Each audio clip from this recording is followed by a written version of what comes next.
I just had a home buyer consult not go as smooth as they normally do, which I guess is taking me aback because they normally just go smoother, but there's a couple of reasons why. And it's also odd because I've talked and been communicating with this buyer for a long time, but a few things that I can identify is, one, it was in person. We normally don't do it in person, so I wasn't able to flow through my consultation like I normally do. Two, she brought 2 other people with her, so then just the setup of how I had to do it so they could all see was just different and kind of threw things off. 3, she's a northerner, fellow New Yorker, so she has that to the pointness, which I get from New York. But I think maybe the biggest one was she's relying on input of family members that have purchased often, so she runs everything by them, and they gave her like feedback and advice and what needed to either be changed or added to the buyer brokerage agreement. Mind you, the last time they purchased was before, the changes had come down, so that's always a difficult thing when someone is taking the input of others that, yeah, they may have experience, but they're not doing the business every day. So yeah, stay tuned. I'm going to share more about that in today's video. All right. My appointment today was at 12 noon. Then we had to be at the community. We had an appointment there at 1. We got there like 1:20-ish, which was cool because they weren't busy. They haven't even officially opened. We were on the VIP list, or the buyer was, so we got out there, so that was good. It is now 4:25. My husband and I have to go to a neighbor's birthday party for 6, and I'm around the corner from home. I just ran in there to get a gift card for the party, and I really should be taking my behind home to hurry up and get ready, but I want to get this video out because I don't know when else I'll record it. I have so much work to do already. I am tired. So I just want to make sure I get these out. I did jot down some notes. I'll keep it streamlined about today's appointment. So I thought we were locked in. I'll say locked in a sense that, we have been communicating for a while. Like, she contacted me.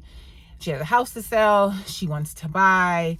Found out that she looked at my page and saw a past client photo, which is somebody that she works with. So we've just had good communication and been in contact for a while. So it's kind of, I didn't expect this, right? How it went. Not that it went awful, but it just didn't go as smoothly as they normally do.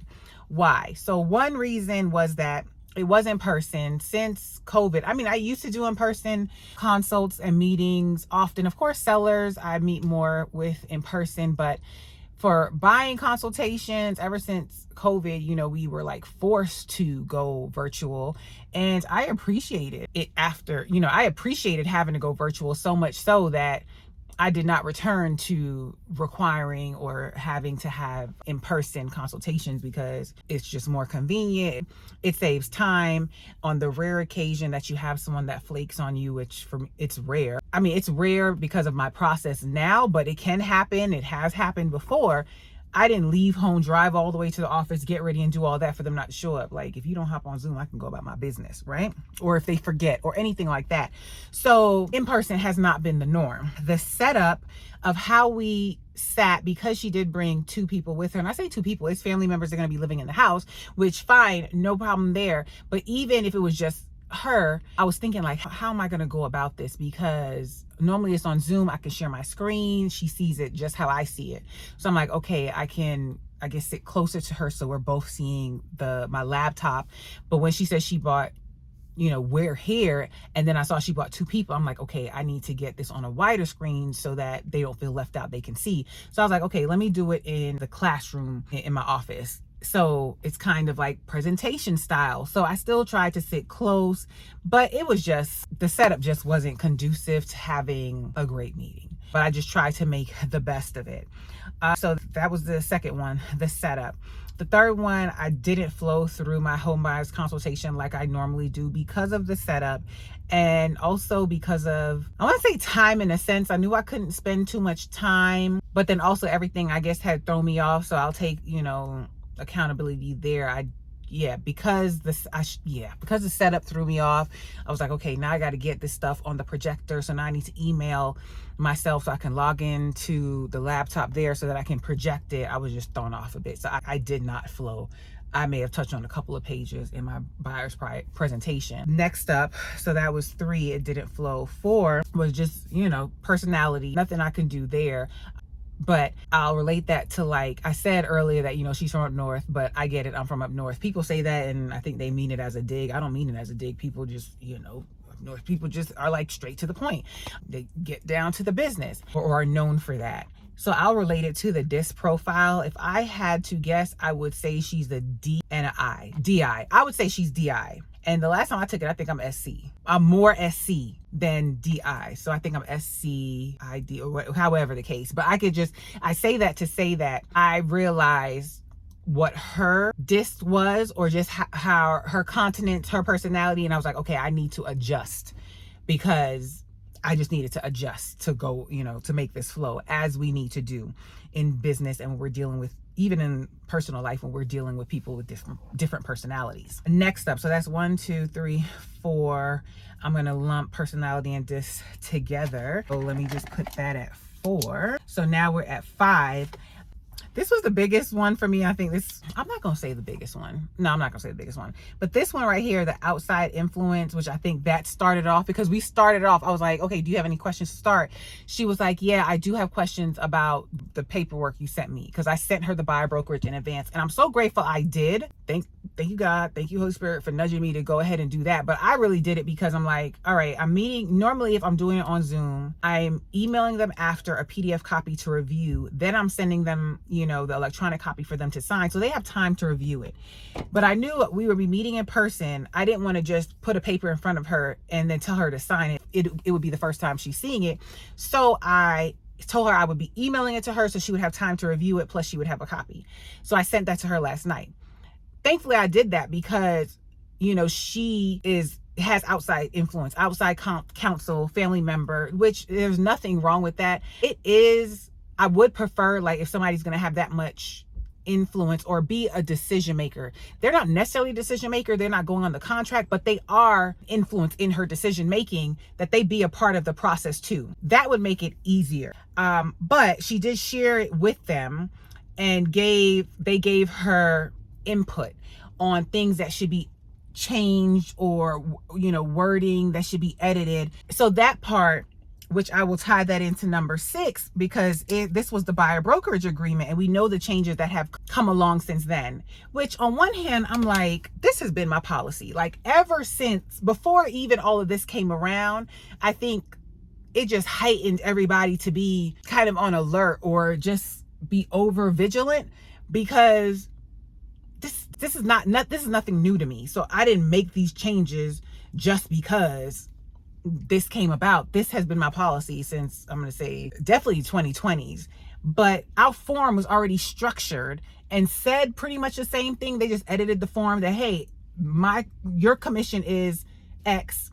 And at first it used to say commission, now it says compensation. It said the buyer shall or shall not be responsible. It used to say that. Then it changed, and they took out the shall or shall not, and the buyer was responsible. And now, it's worded how it's worded. So for me, I'm like, yeah, this kind of been my policy. But to buyers, like her counsel told her, like, she shouldn't have to pay anything, because the seller should have to pay, the builder should have to pay.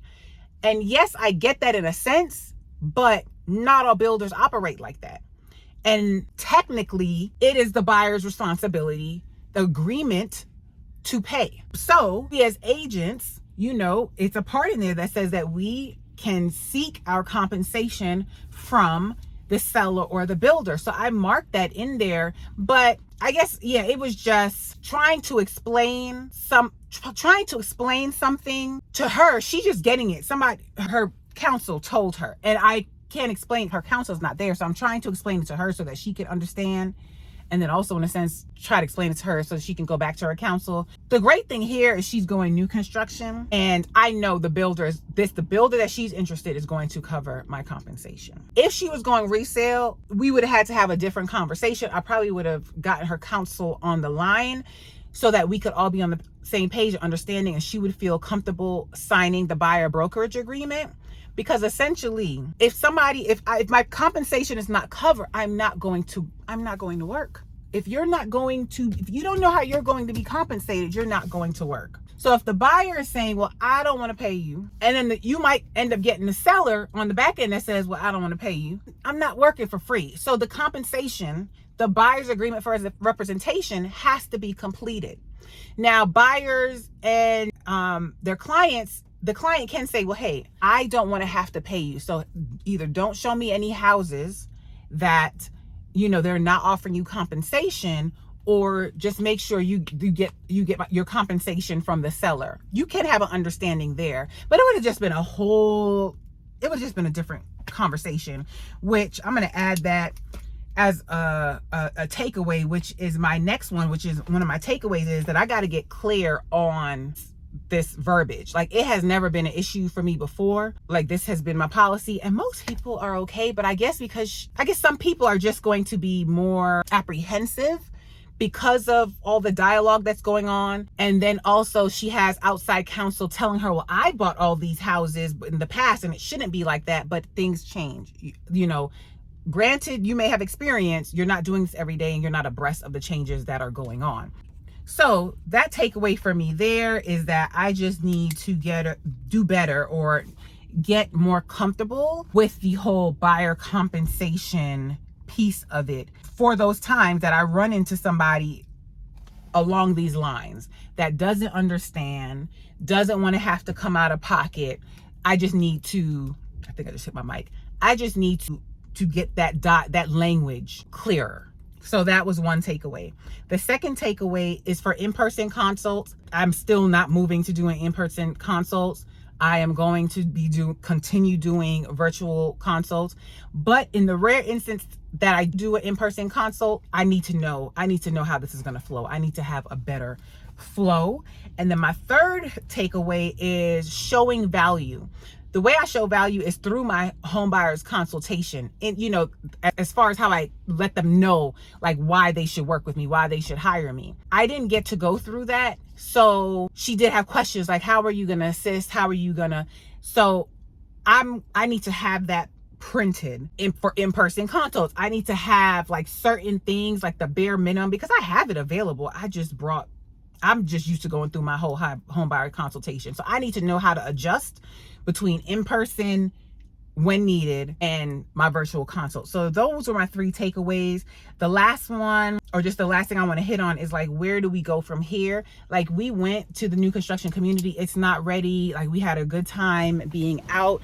I feel like we're good. We signed the buy brokerage. I added a stip in there to clarify so that she felt comfortable. Like, I understand I'm getting my compensation from the builder. She understands that you're not signing in blood. Like, if you need to, you're not signing permanently, you can get out of a buy brokerage agreement. I would, request, you have a conversation first. So it's not something that you should just terminate lightly. But I feel like we're good, but when there is outside, decision makers, maybe I hope we're still good. I hope we'll continue to be good, but we have a wait to see when this house is going to be built. Hopefully today, as we were out, she felt comfortable with me. She sees, value, and I'll continue to keep up with her. But the reality is that she could decide, maybe I want to look for someone else, or maybe she could decide that. So, and I'll also throw in there from my end, I hope that we do continue to work together, because she's still an ideal client. Like, I enjoyed being out with them. It didn't feel like draining or like, oh, I can't wait till this is over. And when I get those feelings, I'm like, yeah, I don't think we're going to be a good fit. So even though today didn't go as smoothly as, I'm used to, it was just a learning lesson. It was just a learning lesson. It wasn't a not a good fit client-wise type of thing. I didn't get that from my end.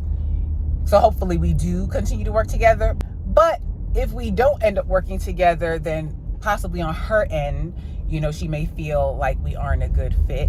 Or let's just say she decides to go resale and still doesn't want to agree, to compensation, then we may not be a good fit there. The other piece that I forgot to mention is that she has a house to sell. So I can also see how she's looking at it like, hey, I'm going to be doing a lot of business with you. So I want to just make sure you're going to work with me. So I get that as well.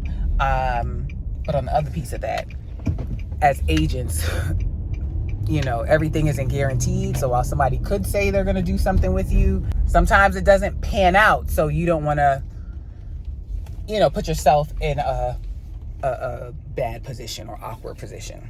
I'm sharing this experience with you guys. It's 4:30 and I need to get on home and get dressed so we can get to this party. But I'm sharing this experience with you guys, and everything isn't perfect all the time. Everything doesn't go smoothly all the time. Everything doesn't go as planned all the time.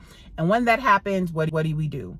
We learn from it and we adjust. Like, okay, what are the takeaways? What do I need to improve? So I've identified some things that I need to improve. So I'm going to implement so that I can get better. So I'm sharing this with you guys in hopes that you can get some takeaways and don't have to go through something like this. And you can say, let me prepare. That's why I share. So please share anything that you found helpful, any suggestions that you have. I'm definitely open to it. And yeah, I'm going to end it here. Please check out the podcast. If you ever can't watch the video, you can check out the podcast. Please share this video with another agent or somebody that's thinking about getting in the business. Please help me grow. This channel is not growing, but it is going to grow because I'm putting forth the effort, and from my lips, it is going to grow because yes, I want to help. The whole purpose of it is to help, not just to hear me talk. Like, I wish I would have had this type of information when I got in the business.